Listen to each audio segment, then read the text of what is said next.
To the point programme में आपका स्वागत है। आज का विषय है पर्यावरण प्रभाव आकलन अधिसूचना 2020 पर विवाद। सबसे पहले देखते हैं यह चर्चा में क्यों है। पर्यावरण, वन और जलवायु परिवर्तन मंत्रालय ने पर्यावरण प्रभाव आकलन EIA अधिसूचना 2020 का ड्राफ्ट जारी किया है। देश भर में ड्राफ्ट का भारी विरोध हो रहा है। यह ड्राफ्ट पर्यावरण प्रभाव संरक्षण अधिनियम 1986 के तहत मौजूदा पर्यावरण प्रभाव आकलन अधिसूचना 2006 को बदलने के मकसद से लाया गया। क्या है पर्यावरण प्रभाव आकलन?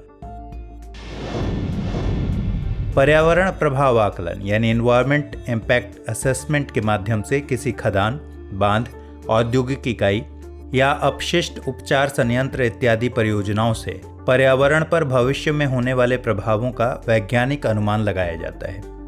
EIA पर्यावरणीय समस्या का पूर्व आकलन कर योजना के निर्माण के चरण में उससे निपटने के उपाय करता है।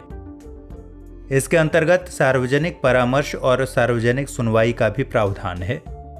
सुनवाई में स्थानीय लोग और इच्छुक व्यक्ति परियोजना के लिए विशेषज्ञों द्वारा तैयार की गई पर्यावरण प्रभाव आकलन रिपोर्ट के ड्राफ्ट पर अपनी राय के साथ साथ आपत्ति भी दर्ज कर सकते हैं। EIA की शर्तों को पूरा करने के बाद ही पर्यावरण मंत्रालय विकास परियोजनाओं पर अपनी मुहर लगाता है। अब पर्यावरण प्रभाव आकलन अधिसूचना 2020 को देखते हैं। ड्राफ्ट में सार्वजनिक परामर्श के अंतर्गत आने वाली गतिविधियों को हटा दिया गया है। एक नई श्रेणी B2 में परियोजनाओं की सूची को शामिल किया गया है, जिसके लिए पर्यावरण प्रभाव आकलन की जरूरत नहीं होगी।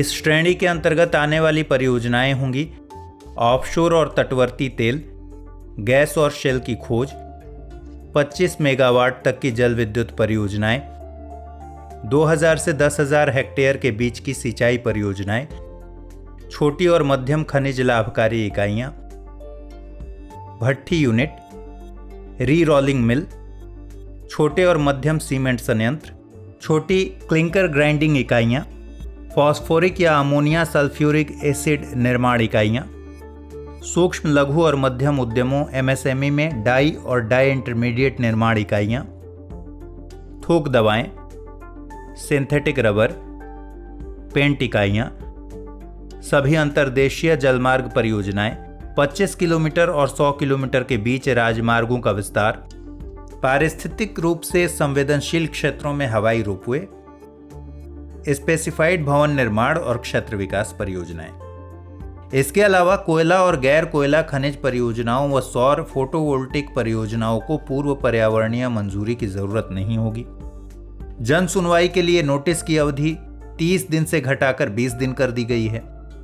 राष्ट्रीय रक्षा और सुरक्षा से जुड़ी परियोजनाओं को रणनीतिक माना जाता है, लेकिन इस ड्राफ्ट के जरिए अन्य परियोजनाओं के लिए भी रणनीतिक शब्द का इस्तेमाल किया जा रहा है। ड्राफ्ट में दो सबसे अहम बदलाव पोस्ट फैक्टो प्रोजेक्ट क्लियरेंस और पब्लिक ट्रस्ट सिद्धांत को छोड़ना है। इससे अब उन कंपनियों को भी क्लियरेंस प्राप्त करने का मौका दिया जाएगा जो इससे पहले पर्यावरण नियमों का उल्लंघन करती आ रही।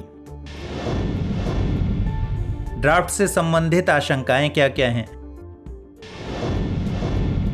नए ड्राफ्ट में इस बात की आशंका है कि B2 श्रेणी में शामिल परियोजनाओं के लिए EIA और सार्वजनिक परामर्श से छूट पर्यावरण को नुकसान पहुंचाएगी, क्योंकि इन्हें बिना निरीक्षण के लागू किया जाएगा। जन सुनवाई की नोटिस की अवधि कम करने से EIA रिपोर्ट का अध्ययन करना मुश्किल हो जाएगा। भारत के सीमावर्ती देशों के साथ सीमा से 100 किलोमीटर की हवाई दूरी वाले क्षेत्र को बॉर्डर क्षेत्र के रूप में परिभाषित किया गया है। इसके कारण उत्तर पूर्व का अधिकांश क्षेत्र इस परिभाषा के दायरे में आ जाएगा, जहां पर सघन जैव विविधता पाई जाती है। ड्राफ्ट के क्षेत्रीय भाषा में न होने से भी नुकसान होने की आशंका है। अब आइए देखते हैं आज का प्रश्न। प्रश्न है, पर्यावरण प्रभाव आकलन अधिसूचना 2020 के संदर्भ में निम्नलिखित कथनों पर विचार कीजिए। ड्राफ्ट में सार्वजनिक परामर्श के अंतर्गत आने वाली गतिविधियों को हटा दिया गया है। एक नई श्रेणी B2 में परियोजनाओं की सूची को शामिल किया गया है, जिसके लिए पर्यावरण प्रभाव आकलन की जरूरत नहीं होगी। उपर्युक्त में से कौन सा या से कथन सत्य है या है? केवल एक, केवल दो, एक और दो, दोनों, इनमें से कोई नहीं। सही जवाब है दोनों कथन सही हैं। ऑप्शन सी इसका सही उत्तर है। हमारे वीडियो अंग्रेजी में देखने के लिए फॉलो करें हमारा ही दूसरा YouTube चैनल दृष्टि IAS इंग्लिश।